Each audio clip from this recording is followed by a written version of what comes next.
Comienza Talk Baseball.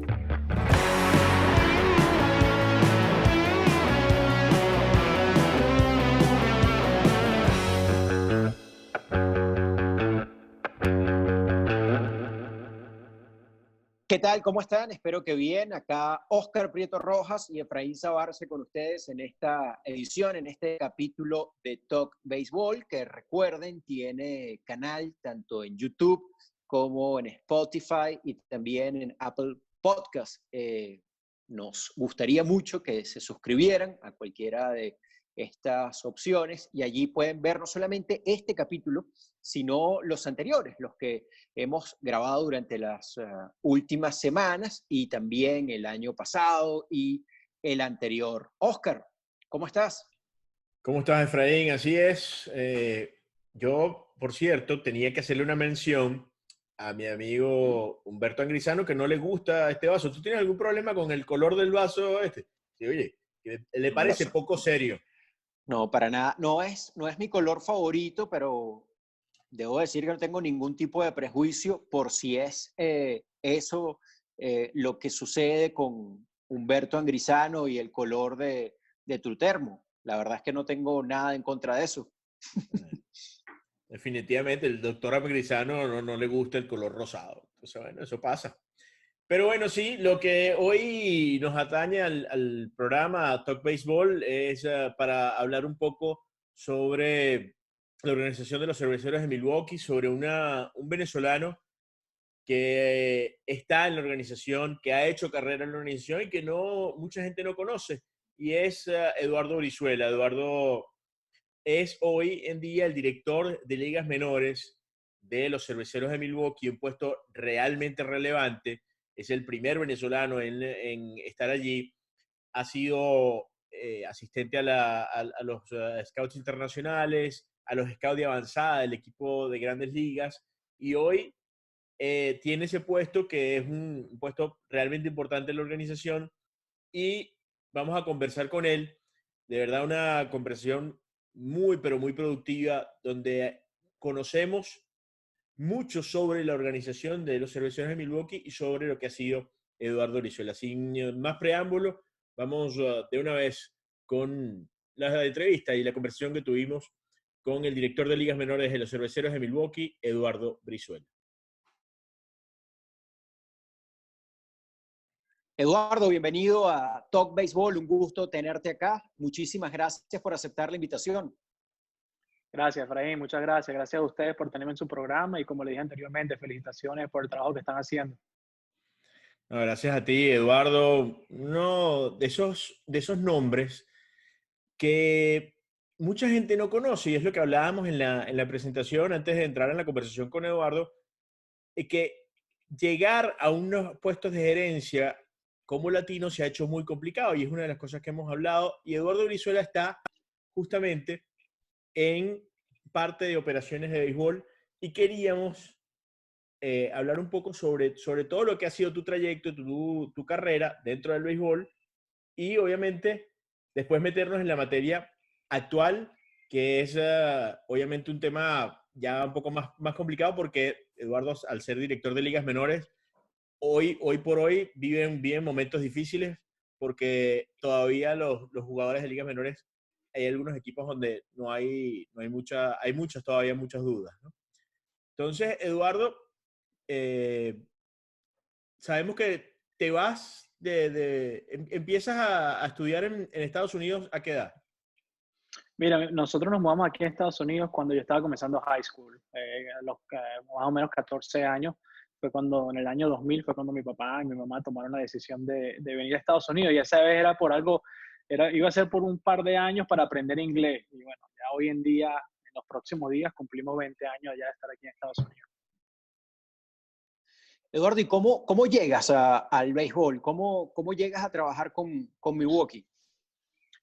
Mira, Efraín, yo creo que lo primero fue la pasión que uno tenía por el deporte, ¿entiendes? Yo tuve la oportunidad, gracias a Dios, de poder jugar béisbol al nivel universitario aquí en Estados Unidos, y al final de mi carrera ya yo tenía una buena visión, tenía ni idea de quién iba a ser yo como jugador. Yo decido pasar a ser un técnico a nivel universitario. Ahí mismo tengo las conexiones de los scouts, las personas que me vieron jugando fueron las mismas personas que me recomendaron y eventualmente me dieron la oportunidad. Y ellos, siempre en constante comunicación, siempre me preguntaban qué es lo que quería hacer. Y para mí el béisbol profesional era mi meta. Yo siempre les decía a ellos que quería trabajar en desarrollo o en escauteo, pero que eso es lo que yo quería hacer, esa es la pasión que yo tenía. Yo no tenía esa pasión por el béisbol universitario, yo quería en ese momento estar trabajando con el mejor talento del mundo. Y gracias a Dios, esas personas que un día me escautearon, me conocían mi ética de trabajo, conocía quién era y me abrieron las oportunidades a lo que es el béisbol profesional. Y me recuerdo que en la época fue Tim McElvine, que hoy en día es el asistente del director de escauteo de nosotros, aquí con los Cerveceros de Milwaukee. Él fue la persona que me recomendó a la oficina. Y como el béisbol es un mundo grande, pero es pequeño al mismo tiempo, en aquella época la persona que era mi mentor con lo que es la parte del escauteo, Luke Wren, que era de los Diamondbacks de Arizona, había sido compañero de cuarto de Doug Melvin. Y me recuerdo que cuando le dije a Luke, mira Luke, voy a tener una entrevista con Milwaukee, me llamaron, él me dijo, ¿cuál es la posición? Y yo dije, bueno, es más o menos, es un escauteo avanzado. Y él me dijo, bueno, yo conozco a Doug, déjame escribirle un email para ver si eso te ayuda. Y bueno, ahí fue cuando comienza mi carrera dentro de la organización y dentro del béisbol profesional. Eso más o menos es en qué año, porque bueno, a Eduardo lo conocí en 2010 en un programa que tenía Major League Baseball, donde se llamaba el Scouting School, donde cada equipo tenía la oportunidad de enviar a 2 personas, hasta a veces llegaban hasta 3 personas, pero tenías que ser recomendado por el equipo y venir, y, o sea, no podía entrar cualquier persona. Y ahí es donde coincidimos en Arizona, para justamente, yo lo hice no por mantenerme, o sea, no por entrar a esa parte de escauteo, sino para abrir un poco todo lo que era mi parte de comentario. Yo tenía más de 5 años trabajando en televisión o radio, bueno, en televisión, porque en radio tenía más de 15 años, pero quería justamente abrirme un poco. Ya yo tenía también tiempo trabajando en el departamento de, de video de los Leones del Caracas, y creía que ese era el próximo paso para poder seguir, obviamente, avanzando. Pero, ¿cómo llegas justamente al Scouting School? Sí, mira, mi primer año con los Cerveceros fue en el 2009. Yo termino la universidad en el 2008 y eso fue cuando los Cerveceros de Milwaukee me llaman en diciembre. Me estaba graduando en diciembre, una semana antes de graduarme me llaman ellos y me preguntan si, mira, ¿estás interesado en esta pasantía? Es una pasantía de escauteo avanzado. Y en el momento yo le dije, claro, claro que sí, me gustaría conversar con ustedes. Pero bueno, tienes que venir a Milwaukee para la entrevista. Y yo dije, ok, no hay problema. ¿Cómo funciona esto? Bueno, tienes que comprarte el pasaje. Entonces, ahí dije, bueno, este es el sueño, esto es lo que uno quería. Ahí mismo llamé a mi papá y dije, mira, papá, necesito ayuda. Ayúdame a comprar un pasaje para ir para Milwaukee. Y al mismo tiempo, como teníamos tiempo sin vernos, dijimos, bueno, vamos a encontrarnos en Milwaukee y ahí vivimos la experiencia juntos. Entonces, a finales del 2008, llego yo a Milwaukee y tengo una entrevista. Me recuerdo que ese día yo creo que el clima, un clima que había típico de Milwaukee en esa época del año, donde estaba como 20 grados, nos cayó una nevada grandísima que al final del día no conocimos nada sino el estadio. Y en el 2008, cuando yo regreso a mi casa, regreso a Florida para terminar la universidad, a la semana y media me llama Carl Miller, que hoy en día es el vicepresidente de nosotros dentro de la organización, me llama y me da el trabajo de escauteo avanzado. Llego a Milwaukee, mi primera temporada es el 2009. En el 2009, durante Spring Training es cuando nosotros prácticamente nos reportamos a Milwaukee y el trabajo de nosotros era asistir en ese momento a Carl y a otra persona que trabajaba con él en el proceso de escauteo avanzado, donde nos preparábamos para la posición, pues trabajábamos para jugar contra otro equipo y eso fue un proceso bien interesante porque en esa época yo me recuerdo que como jugador en la universidad yo era bateador, jugué en field y yo conocía todo lo que, ¿sabes? Me sentía bastante cómodo con la parte de jugador de posición. La parte del picheo es lo que no tenía mucho conocimiento y eso me dio la oportunidad. Nosotros teníamos que ver videos diarios, teníamos que, como se dice en inglés, break it down y de esa manera buscar las tendencias que tenían los otros jugadores y cómo nosotros íbamos a formar el ataque de juego.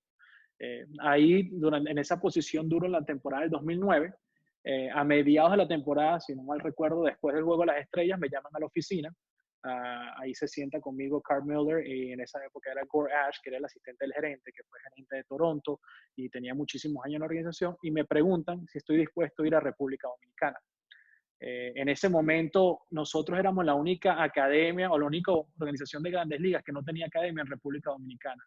Y para mí, ¿sabes? Yo creo que trabajar en la oficina fue una gran experiencia porque aprendí no solo lo que pasa a nivel de oficina en un equipo de grandes ligas, sino también aprendí lo que pasa dentro de un clubhouse, porque parte del trabajo de nosotros era estar dentro del clubhouse eh, durante todos los juegos asistiendo y dando la información al jugador. Y tú podías ver cómo se preparaban, podías ver qué tanta intensidad, qué buscan durante el juego para poder ganar el otro equipo. Pero una de las cosas que a mí me gustaba estar activo, ¿me entiendes? Para mí estar dentro de una oficina viendo videos, haciendo reportes, no era lo mío. Y una vez que me presentaron esa oportunidad de ir a República Dominicana, donde íbamos a comenzar la academia desde cero, sin pensarlo dos veces, dije que sí, pues que sí, yo sabía que era una oportunidad que me iba a abrir muchas puertas y al mismo tiempo iba a aprender muchísimo sobre el béisbol profesional.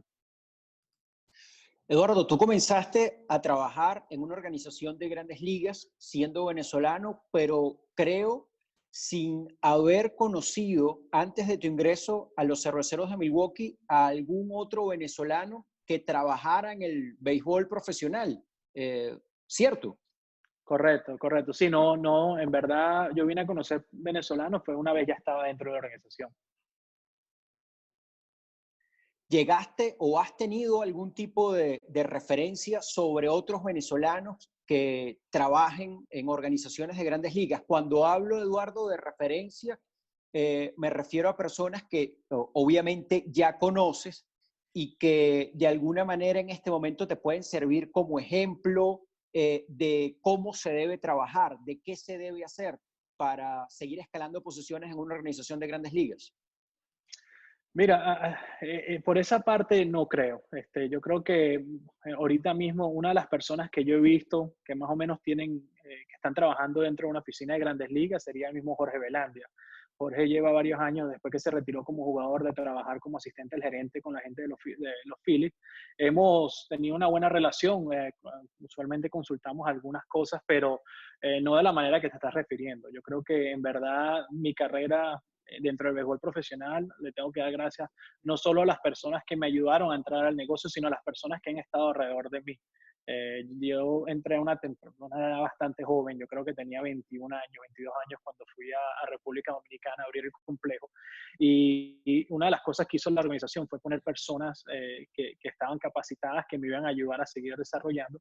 Y una de las cosas que yo siempre he aprendido y siempre he mantenido abierto es mi mente, ¿entiendes? Entender que en el juego, las personas que están alrededor tuya, puede ser el club y puede ser el trainer, tú siempre vas a aprender algo de ellos y esas son las personas que más o menos uno ha visto y que lo han ayudado a seguir creciendo dentro de esta industria. Eduardo, hablas de República Dominicana y justamente la academia, entonces eres el responsable de la academia, de la creación de la academia. Ese proceso en República Dominicana que para muchos, mucha gente cree que firmar al profesional es, bueno, chévere, pero tanto que puede pasar un pelotero a tan corta edad, 16, 17, 18 años, porque esos son los que van a Dominicana. ¿Cómo es ese proceso de crear esa academia y de ser la única, además de Milwaukee, ¿no?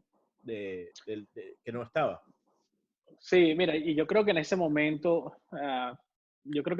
fue cuando tú tienes que tener personas buenas alrededor tuyo.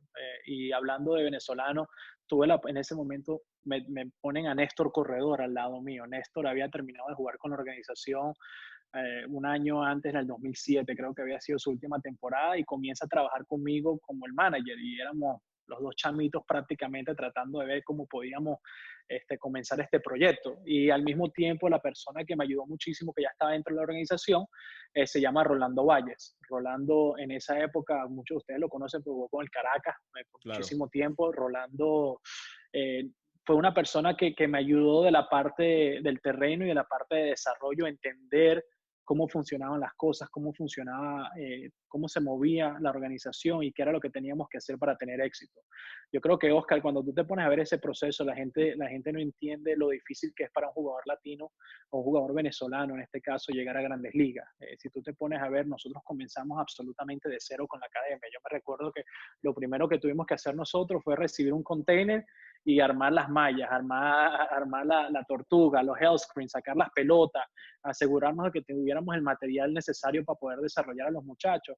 Lo segundo que tuvimos que hacer fue llamar a la compañía de teléfono, porque no teníamos ni teléfono ni internet en el complejo. Entonces fue un proceso que me sentí bastante identificado por eso, porque en esa edad yo tenía mucha hambre, tenía muchas ganas de enseñarle al béisbol lo que yo podía hacer, y para mí fue una oportunidad tremenda. Prácticamente comenzamos desde cero, y lo importante era asegurarnos que tuviéramos todo lo que los jugadores necesitaban en ese momento para poder desarrollarse. Yo creo que eso fue una experiencia bastante buena, porque en el béisbol uno lo que a veces no entiende, y especialmente la manera como se hacían antes, es que como que te tiraban al océano y bueno, tú o nadas o te hundes, ¿entiendes? Y esa fue la oportunidad que tuvimos en República Dominicana, y gracias a Dios tuvimos éxito, pudimos copiarnos y pudimos recibir la ayuda de otras organizaciones para asegurarnos de que tuvieran un programa que hoy en día nos ha dado muchos Grandes Ligas.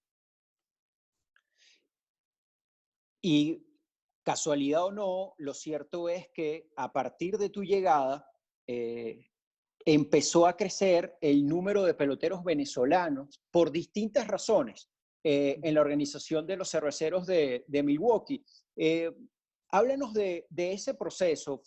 ¿Ha sido casualidad o hay algo que pueda explicar más allá de una razón fortuita el por qué en un momento dado llegaron a tener a tantos venezolanos en el roster de 40?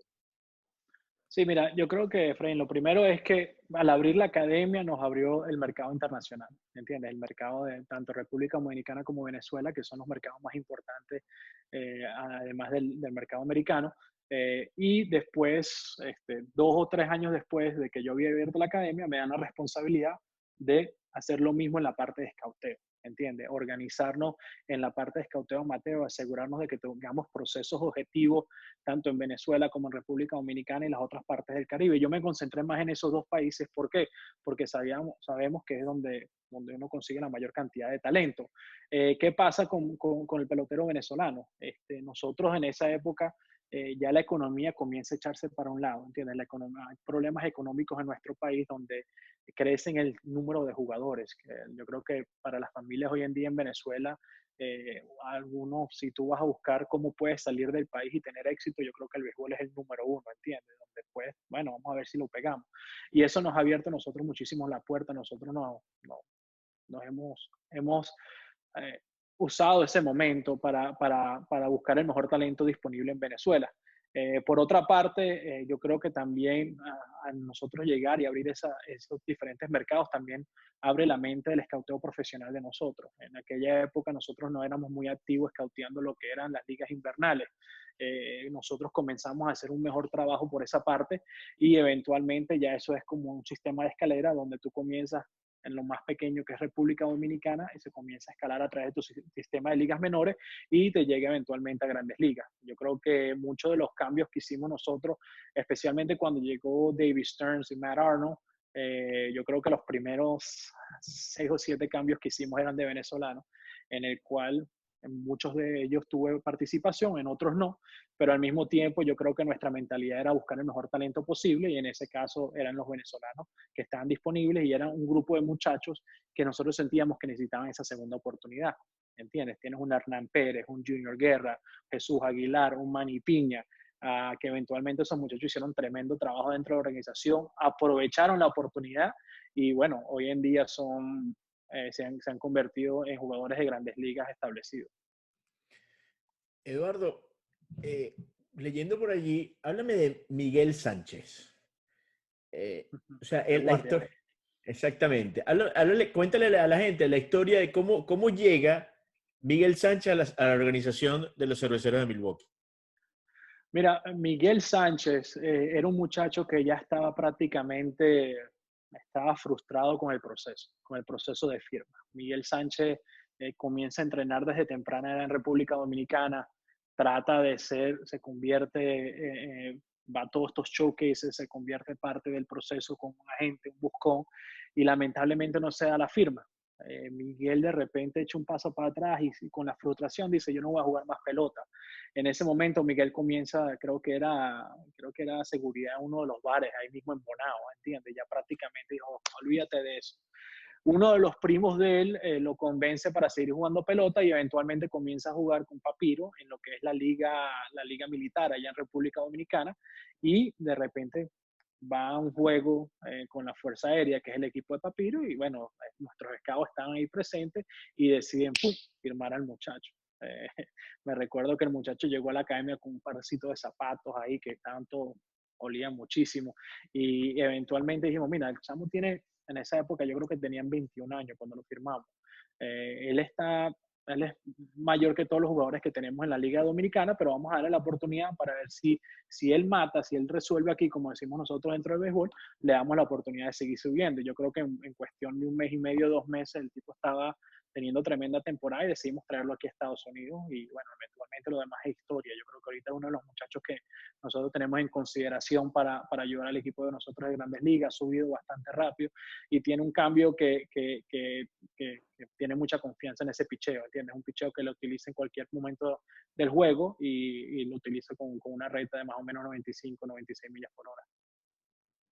Hay dos peloteros venezolanos, Eduardo, en este momento, que figuran entre los mejores prospectos de la organización. Son peloteros muy jóvenes. De hecho, uno de ellos todavía no ha visto acción formalmente con ustedes. Hablo específicamente de Hedbert Pérez, hijo de Robert Pérez, jardinero, y también de Eduardo García, un campo corto que el año pasado tuvo una muy buena temporada en la Liga Dominicana.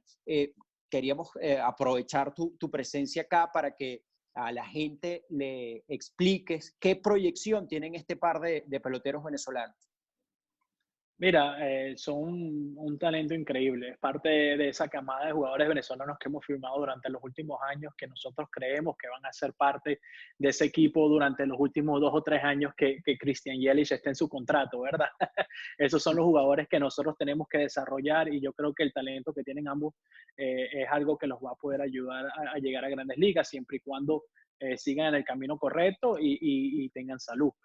Yo creo que un muchacho como Herbert te da una versatilidad, especialmente tienes un muchacho que conoce muy bien el béisbol.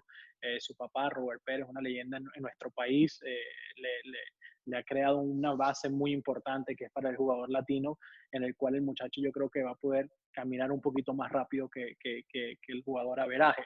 Herbert es un pelotero que desde el primer día en que nosotros llegamos a un acuerdo con él, a donde está en el día de hoy, sigue avanzando, sigue mejorando día tras día. Yo creo que las habilidades atléticas que tiene lo ha ayudado a hacer eso, y hasta en el momento no sabemos qué tanto va a mejorar, así que el ceiling que tiene, el techo que tiene es bastante alto, y nosotros creemos que con el favor de Dios puede ser una persona que nos ayude muchísimo dentro de la organización.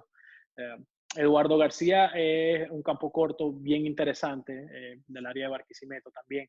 Eduardo tiene un bate muy especial y tiene una habilidad en el shortstop que me recuerda mucho a lo que nosotros vimos de Orlando Arcia temprano en su carrera.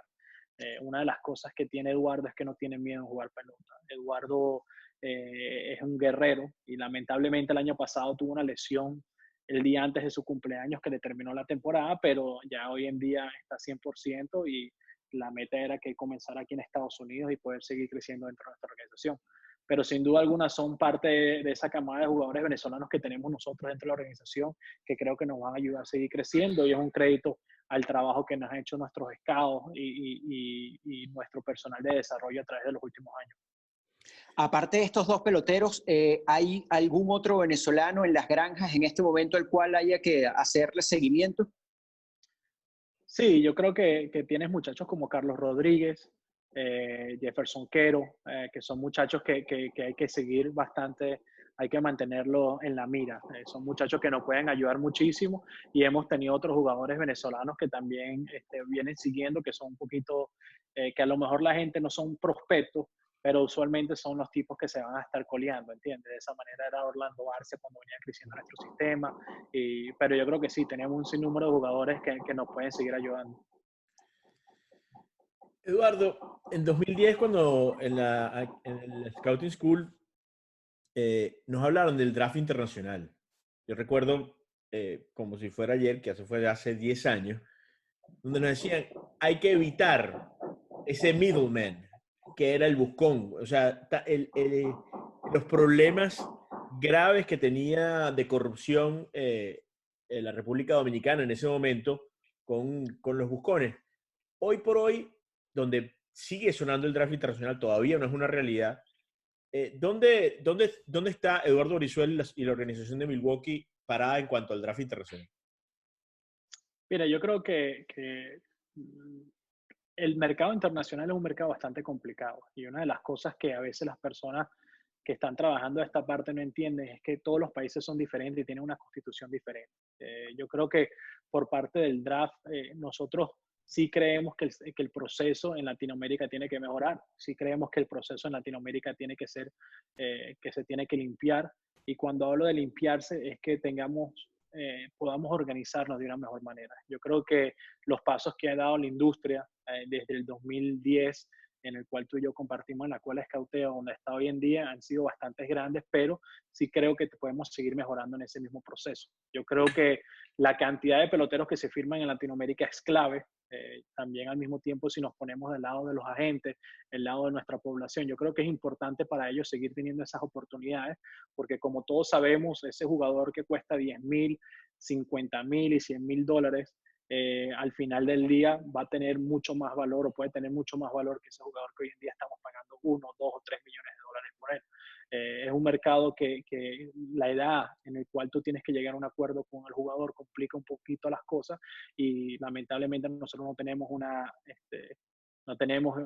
tenemos hemos sido un poquito más objetivos con el proceso de cómo seleccionar el talento. Sin embargo, el margen de error es mucho más grande al jugador ser mucho más joven. Entonces, de parte mía, de Eduardo Brizuela, yo creo que hay cosas que tienen que seguir pasando por nuestra industria para mejorar el proceso. Es, primero, seguir organizando la manera en que se firman los peloteros.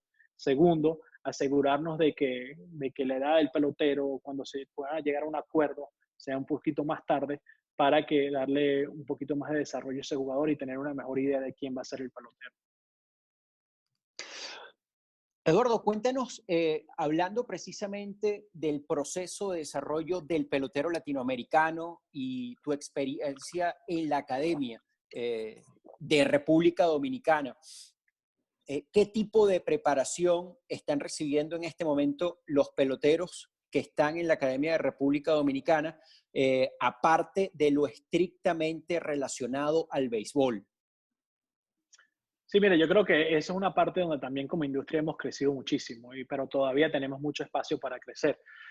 Muchas de las cosas que nosotros hemos, por lo menos de mi parte, de nuestra organización, hemos implementado durante los últimos años en asegurarnos de que los muchachos tengan la oportunidad de terminar su bachiller. Yo creo que todos nosotros entendemos y el jugador venezolano se ha diferenciado a veces al jugador dominicano por la calidad, por la educación que tiene. Entonces nosotros creemos que mientras más podamos proveerle la oportunidad a nuestros jugadores de que se sigan educando, más éxito van a tener en el futuro, o más fácil va a ser el proceso de desarrollo, porque mientras más el pelotero tenga la habilidad de comprender y implementar las cosas que se le están enseñando, más rápido puede ser el camino hacia grandes ligas. Yo creo que otra de las cosas que estamos haciendo es la parte de las clases de inglés, asegurarnos que la parte cultural se ajuste un poquito más.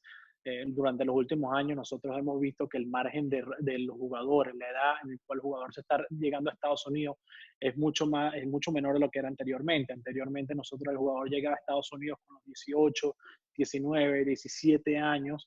Hoy en día ya estamos viendo muchos de estos muchachos que están firmando y de una vez dan el salto a Arizona o a Florida, y tenemos que asegurarnos que estén no solo preparados físicamente, sino también preparados mentalmente, y entender la presión de todo lo que van a recibir cuando lleguen a Estados Unidos.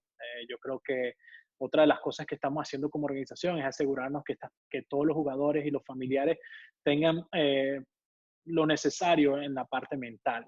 Nosotros hemos contribuido en los últimos años a tener programas de psicología de deporte que puedan ayudar al desarrollo de los jugadores y también a todos los padres y representantes que puedan pasar por alguno de esos obstáculos que se les pueden enfrentar durante su carrera.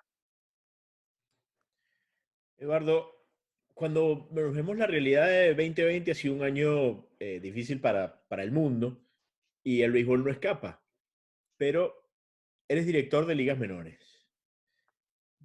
Y hoy las ligas menores son, están en el ojo del huracán, tanto como grandes ligas. O sea, no tanto como grandes ligas, pero hoy mucha gente habla de ligas menores porque muchas organizaciones han decidido dejar libres a todos sus peloteros, han decidido dejar de pagar.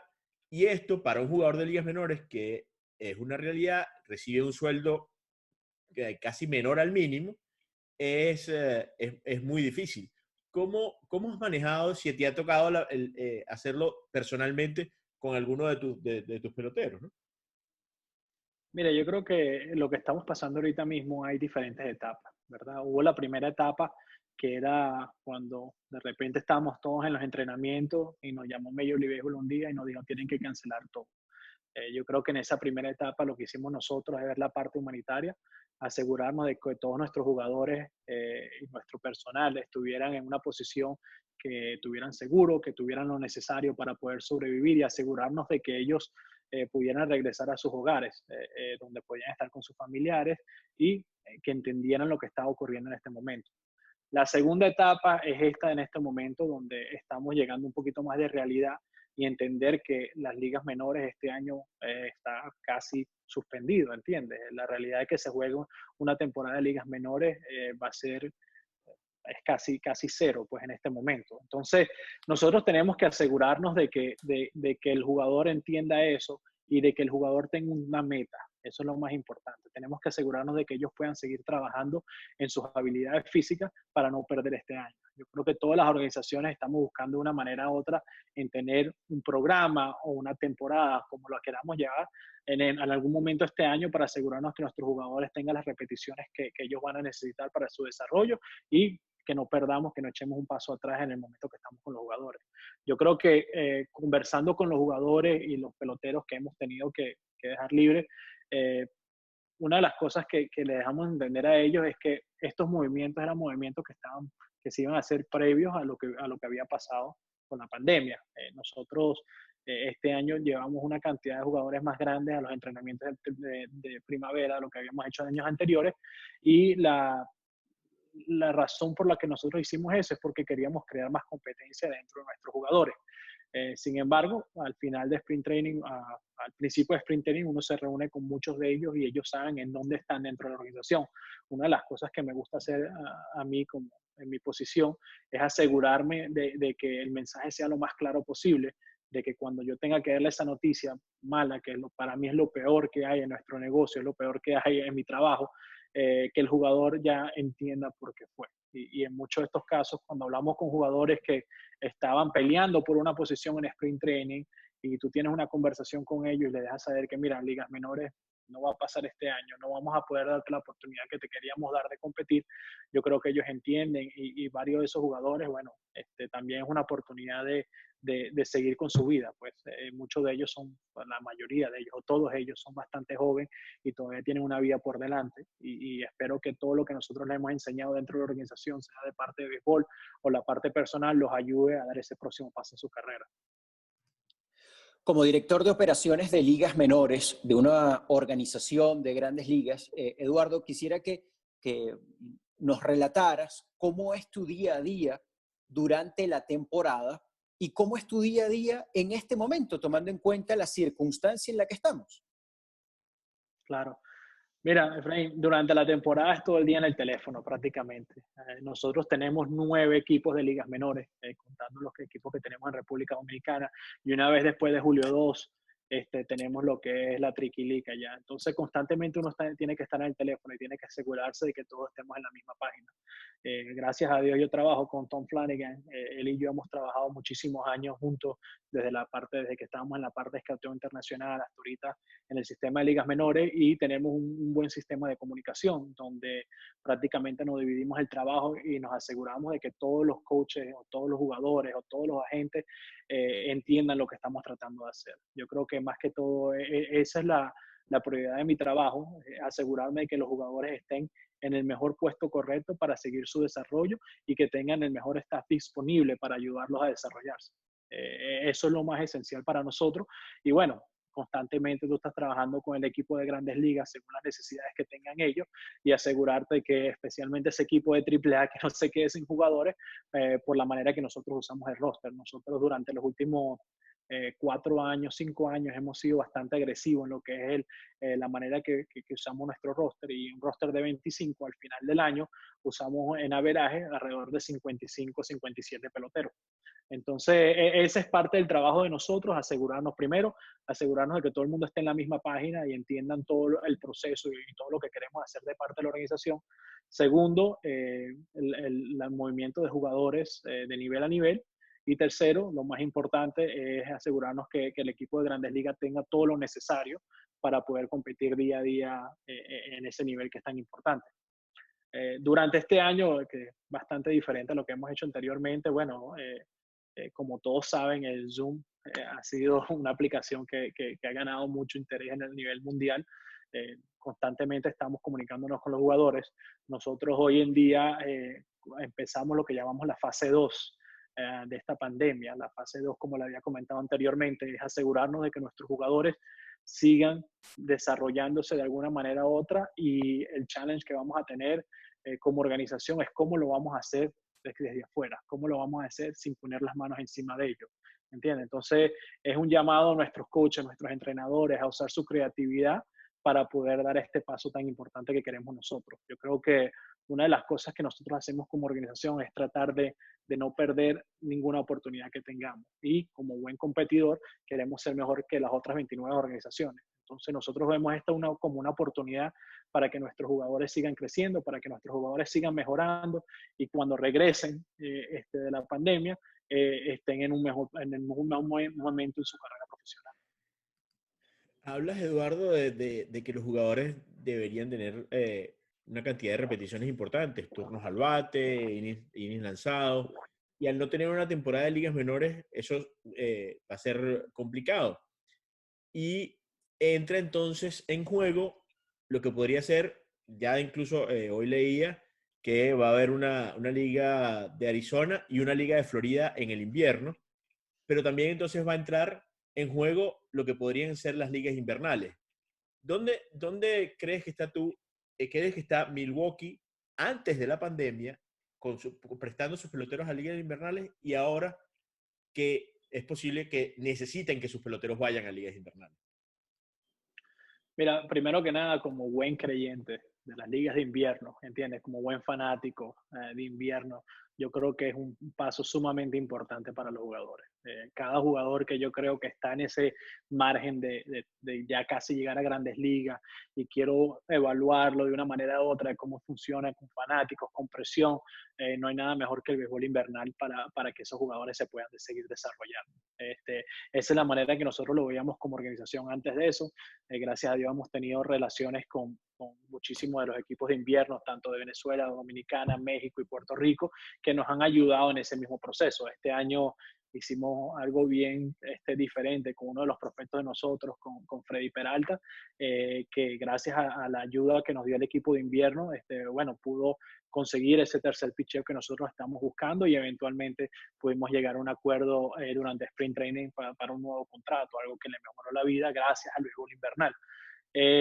Después de esta pandemia, donde, como tú dijiste, Oscar, es importante que estos muchachos puedan conseguir sus turnos y sus innings este año, invierno yo creo que es sumamente importante. Yo he visto bastantes reportes, bastantes publicaciones donde dicen que por cuestiones de salud o cuestiones económicas, tanto el béisbol venezolano como el béisbol dominicano se pueden ser cancelados, y yo creo que si no tenemos la oportunidad de jugar béisbol aquí en Estados Unidos, ojalá que tengamos esa oportunidad de jugar invierno, porque yo creo que esto no solo va a subir el nivel de las ligas, porque van a tener jugadores que van a querer jugar allá, que no juegan usualmente, sino también va a ayudar a muchos de los jugadores que hoy en día necesitan ese empuje o necesitan esa presión, necesitan conocerse un poquito mejor, entenderse cómo trabajar en ese tipo de ambiente antes de llegar a grandes ligas. Pensando precisamente en eso que nos estás comentando, ¿de qué manera ve la organización de los Cerveceros de Milwaukee al béisbol venezolano, a la liga venezolana, tomando en cuenta las circunstancias, las características de Venezuela en este momento? Mire, Efraín, yo creo que es algo que lo hacemos con mucho cuidado. Yo creo que nosotros no tenemos miedo porque muchos de los equipos en Venezuela nos han dado la seguridad de que ellos cuando el jugador va a Venezuela lo tratan de una manera especial, tienen todos los servicios que son necesarios. Entonces, pero al mismo tiempo nosotros tenemos que ser honestos con el pelotero. Yo creo que cuando un pelotero va para Venezuela, lo primero que yo hago, cuando un equipo venezolano lo llama, yo me siento con él, le doy los pros y los cons, ¿entiendes? Le doy por qué sería bueno para él ir a Venezuela y cuáles son las cosas que tiene que tener cuidado cuando esté allá, cuál va a ser la meta de él. Si él va a estar yendo a Venezuela porque quiere salir, porque quiere conocer chamitas, etcétera, etcétera, no se lo recomiendo por la situación política y económica que está pasando en nuestro país, la parte social.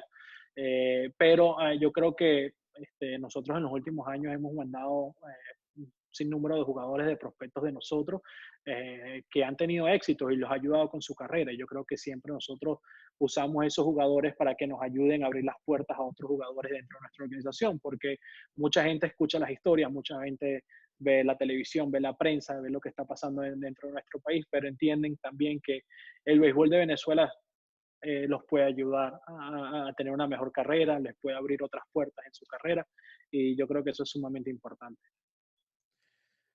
Nombrabas a Freddy Peralta y hay una historia allí con Freddy, Carlos Villanueva y tu persona.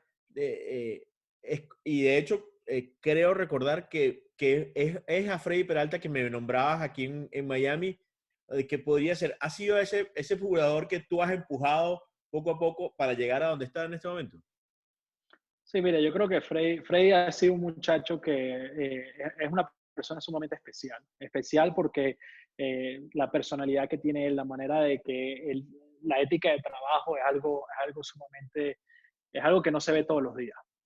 Freddy es un muchacho que entiende lo que tiene que hacer para mejorar y gracias a Dios tiene la disciplina para lograrlo.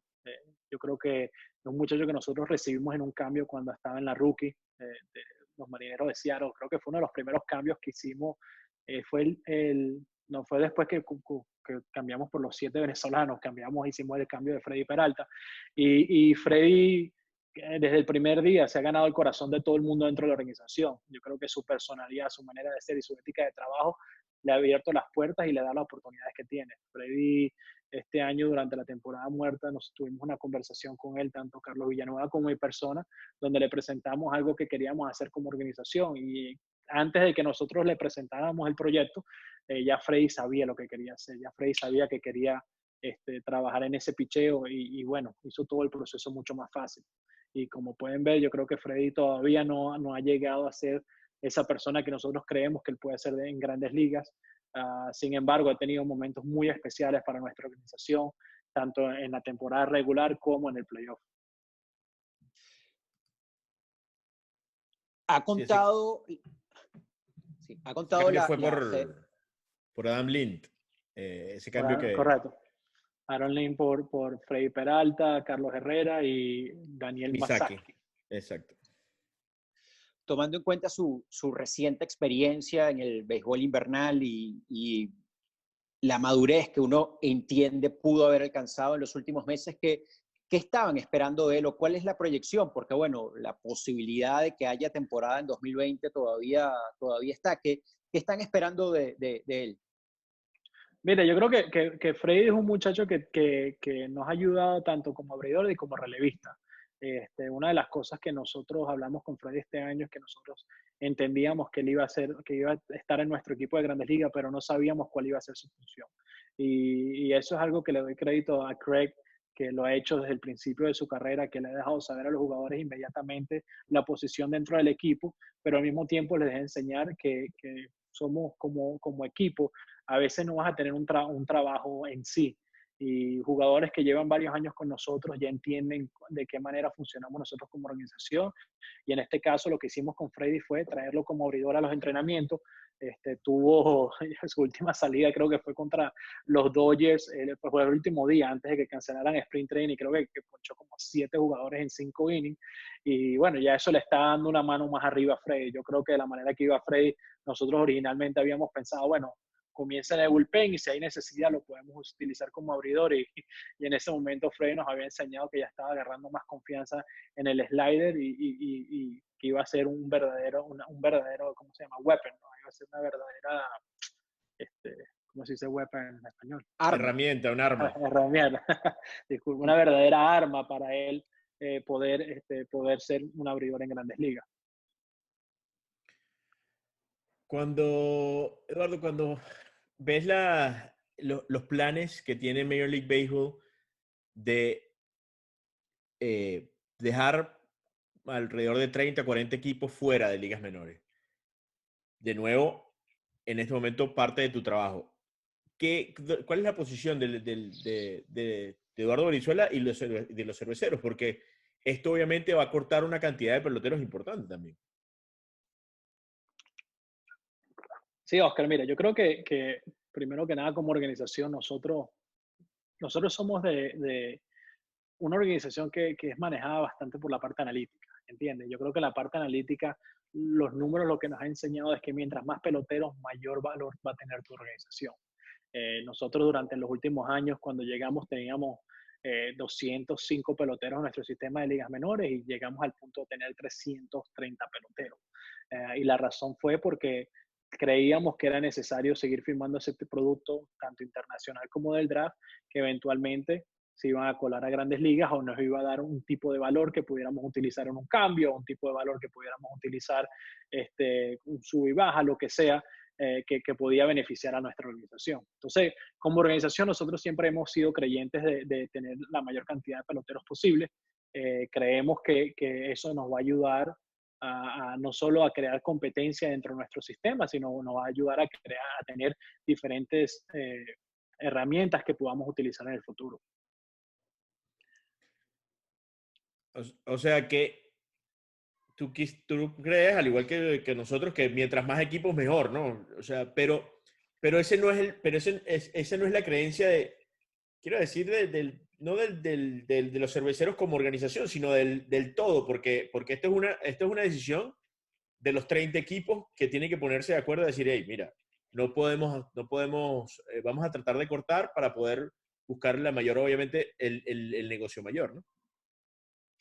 Sí, mira, yo creo que, Oscar, una de las razones por qué está ocurriendo esto es porque Major League Baseball quiere asegurarse de que los equipos de Grandes Ligas tengan un estándar, ¿entiendes? Yo creo que durante los últimos años hemos visto muchas instalaciones de ligas menores que no están aptas para poder jugar el tipo de béisbol que nosotros queremos jugar o poder ayudarnos con las inversiones que estamos haciendo nosotros. Yo creo que año tras año, como tú puedes ver, en el béisbol internacional y en el draft se gastan más de 15 o 20 millones de dólares al año.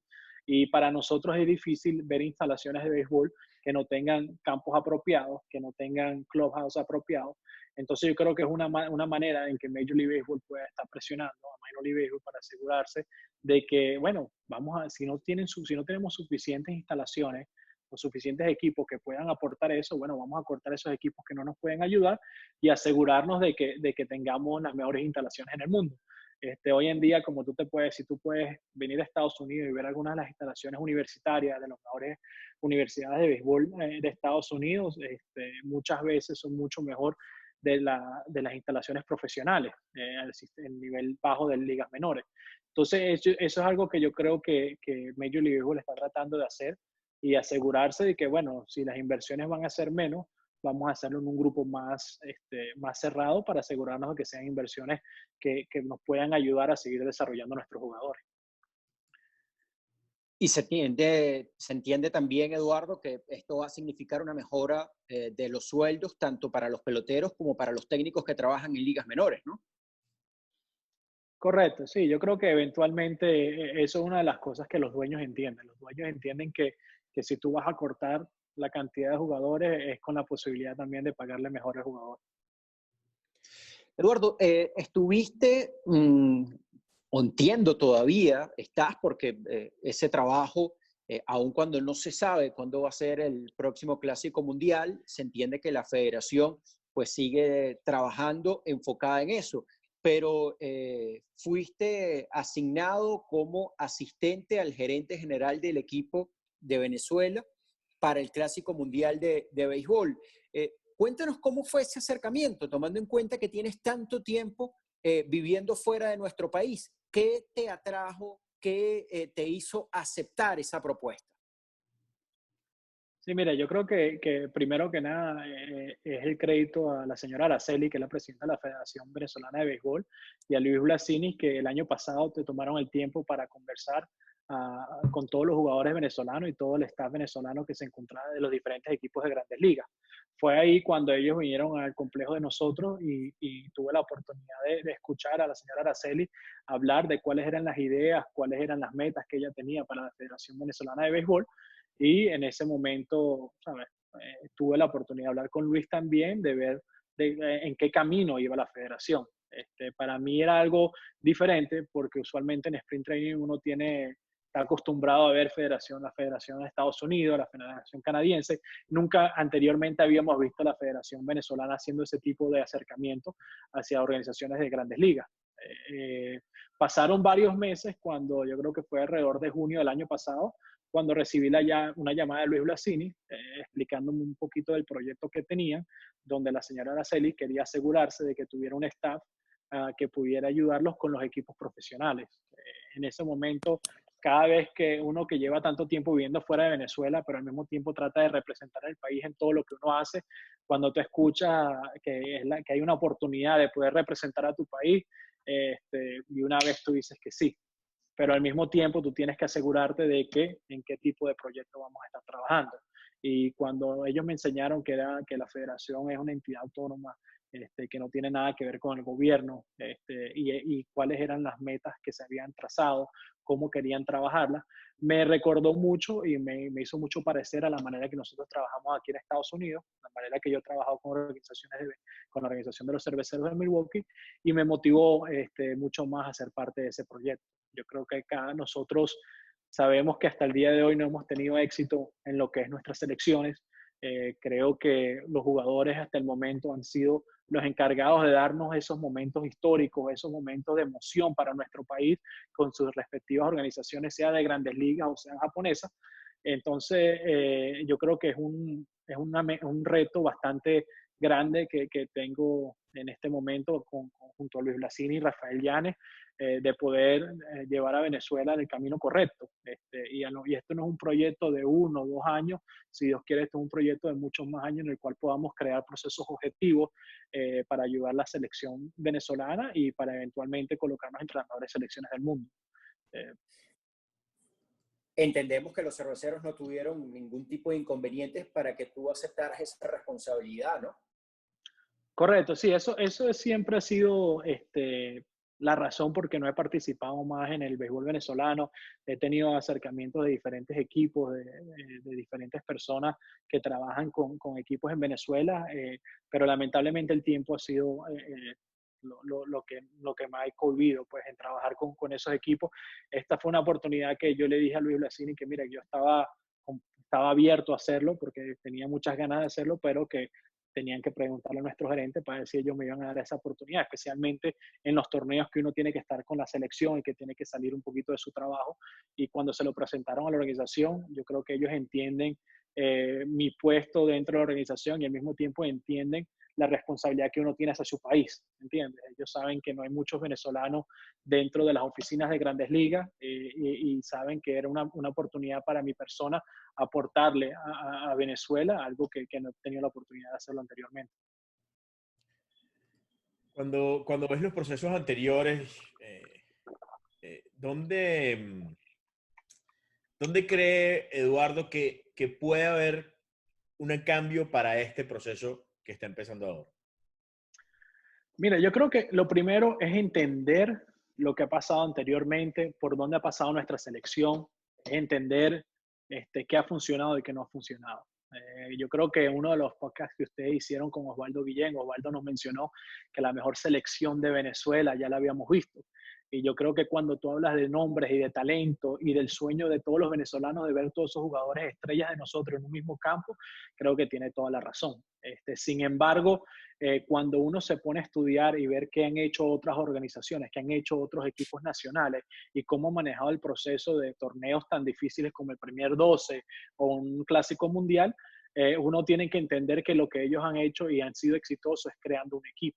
Como te dije anteriormente, los jugadores venezolanos hoy en día son los que nos han dado la fama de que el béisbol es lo mejor de nuestro país, pero sin embargo no lo hemos podido hacer de una manera de conjunto, un mejor equipo.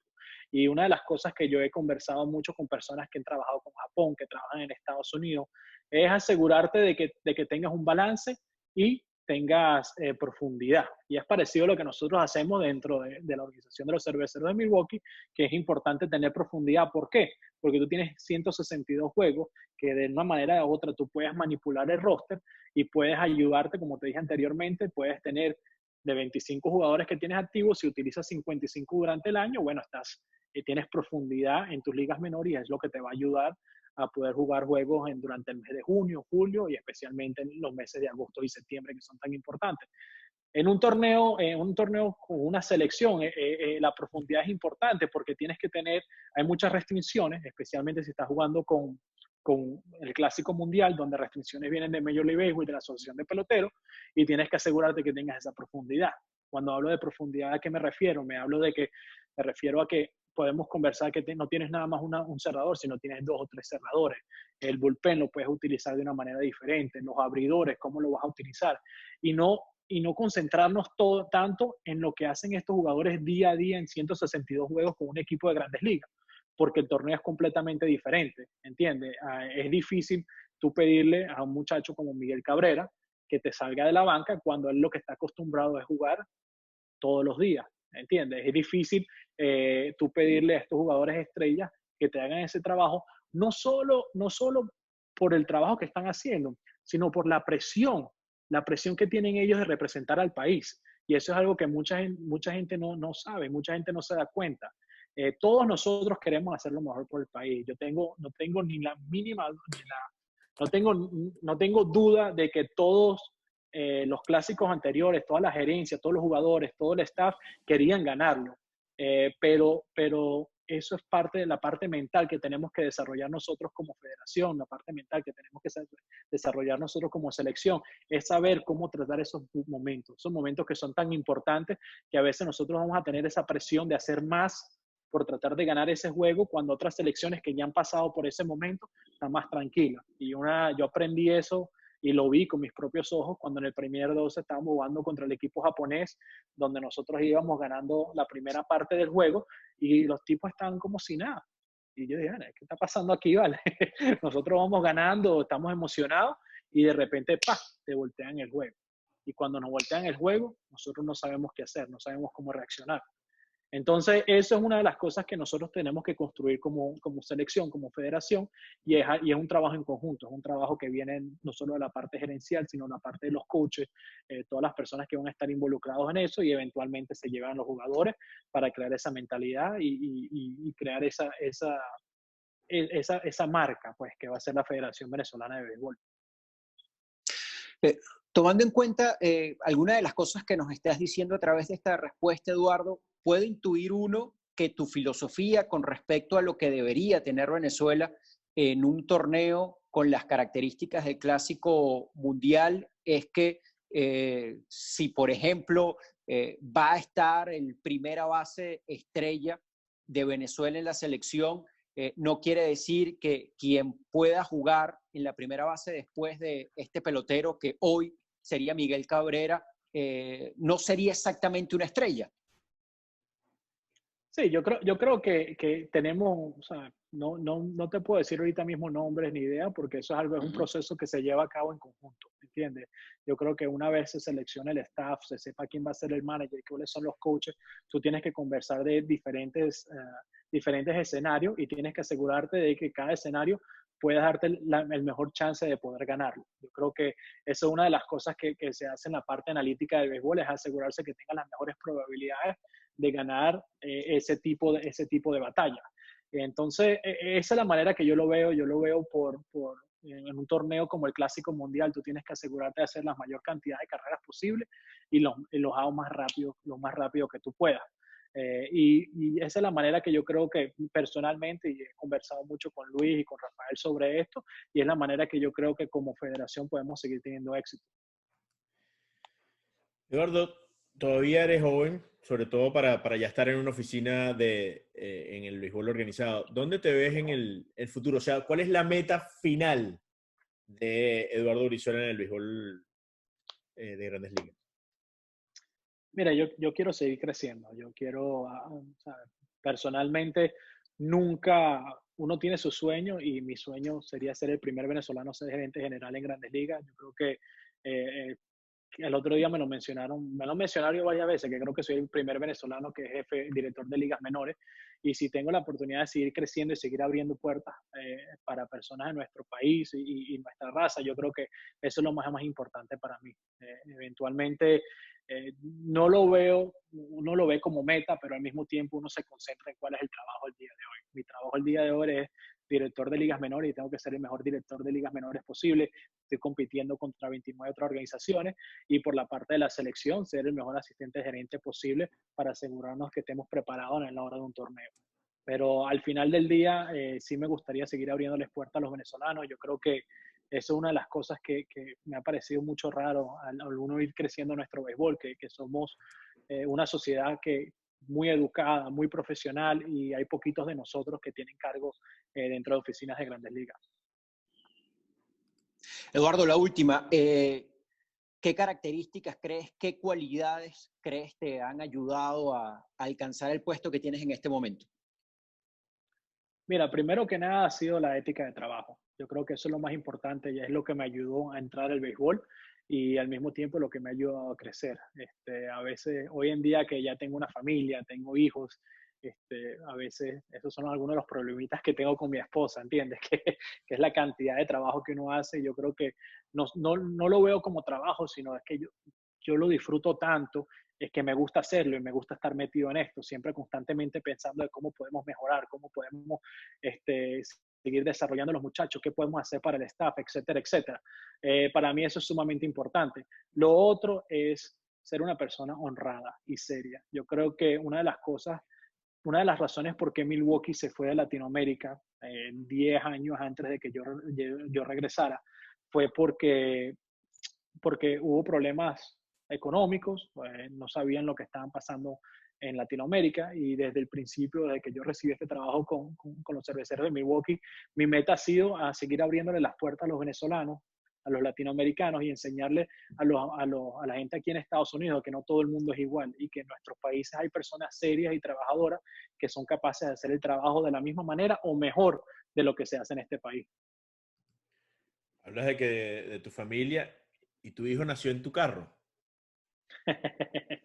Sí, mi hijo mayor nació en mi carro, eso fue una experiencia bastante diferente. Yo creo que tu primer hijo tratas de hacer todo lo posible para que salga perfecto y bueno, al final del día no llegamos al hospital y bueno, gracias a Dios todo salió bien, tuvimos la oportunidad de nacer ahí, nació en el resort del Phoenician Resort aquí en Camelback y bueno, según nos dicen es miembro de por vida. Eduardo, muchísimas gracias por este tiempo, muchísimas gracias por la entrevista. Te deseamos pues la mayor suerte, mucho éxito en lo que viene y bueno, de alguna manera pues también esta entrevista o nuestro interés en conversar contigo es una especie de reconocimiento por lo que ha sido tu carrera y nuestra intención es sobre todo darle a conocer al público venezolano más que todo, tu país de origen, quién es Eduardo Brizuela y qué está haciendo en este momento. Muchas gracias. Gracias, Efraín. Muchísimas gracias a ustedes. Fue un placer estar aquí. Como les dije, he visto el trabajo que han hecho y cómo han tratado de llevar esa información importante a todos los fanáticos de Venezuela y un grato tiempo pasar aquí con ustedes. Muchísimas gracias por el apoyo y ojalá que esto les sirva a muchas personas venezolanas que tienen las ganas de entrar al béisbol profesional y que tienen ganas de seguir creciendo, porque eso es lo que estamos tratando de hacer nosotros, abrir puertas de la misma manera que jugadores lo han hecho a través de su carrera. Yo creo que eso es lo mismo que tenemos que hacer nosotros en la parte gerencial. Muchas gracias, Eduardo. De esta manera culminamos la entrevista con Eduardo Brizuela, el director de operaciones de ligas menores de los Cerveceros de Milwaukee, el primer venezolano que ocupa un cargo como ese en una organización de grandes ligas. Sin duda es una historia interesante porque se trata de alguien que, como escucharon al principio de la entrevista, pues llegó a Estados Unidos siendo muy joven, siendo un adolescente, con su familia y pues bueno, sin convertirse en pelotero profesional, siendo también una persona muy joven, pues comenzó a trabajar específicamente en el año 2009 con la organización de los Cerveceros y ha sido tal su evolución, su desarrollo y su buen desempeño allí que en este momento tiene ese cargo. Así es, Efraín. Y si llegaron hasta acá en el video, les agradecemos. De una vez vayan a suscribirse en el canal. Definitivamente hay una buena cantidad de entrevistas, no solamente en video, que ha sido la modalidad que hemos tomado en los últimos días o en las últimas semanas, sino en audio. Hay cosas interesantes. La entrevista que hizo Efraín a Vitico Avalillo es una joya para tenerla allí. Así que si usted ha llegado hasta acá, suscríbase y le da la campanita para que sepa cuando subimos otro video. Normalmente son los miércoles, que estamos tratando de sacar todos los miércoles un episodio de Talk Baseball. Así que de nuevo les damos las gracias por llegar hasta acá y los invitamos o les reiteramos la invitación a suscribirse en nuestro canal, tanto en YouTube como en Spotify y en Apple Podcast, y estén entonces atentos a la próxima semana para nuestro próximo capítulo. ¡Chao!